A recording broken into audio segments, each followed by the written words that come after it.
सोलापुर में बढ़ते तापमान के चलते जनजीवन और पर्यटन पर बड़ा असर पड़ा है। शहर में पारा 43.4 डिग्री सेल्सियस तक पहुंच चुका है। भीषण गर्मी के कारण करीब 30 से 40% पर्यटकों ने सोलापुर से दूरी बना ली है। होटल, लॉज और मॉल्स में भी भीड़ कम नजर आई, जबकि व्यावसायिक स्थान एसी और कूलर की सुविधा में जुट चुके हैं। होटल व्यवसायी ऋत्विज चौहान के अनुसार गर्मी के चलते कारोबार पर सीधा असर पड़ा है।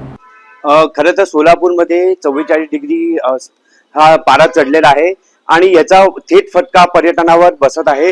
जवळजवळ 30 ते 40% जे धार्मिक पर्यटक आहेत हे येण्याचे टाळत आहेत, कारण आरोग्याचा प्रश्न निर्माण होऊ शकतो। आणि दुसरं म्हणजे व्यापारी लोक किंवा उद्योजक किंवा जे सेल्स आणि मार्केटिंग करण्यासाठी येतात यांच्यामध्ये 20 ते 25% हा घट झालेला दिसत आहे।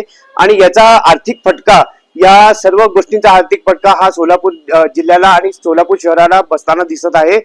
तरीही आम्ही असं सर्व हॉटेल व्यावसायिकांनी ठरवले की जेवढे जास्त सोयी देता येईल, थंड वातावरण देता येईल, हे आम्ही देऊन लोकांना आकर्षित करू। आणि त्यामुळे आम्ही प्रयत्नशील आहे आणि यातून काही ना काही सकारात्मक गोष्टी बाहेर पडतील असं मी इथं सांगतो।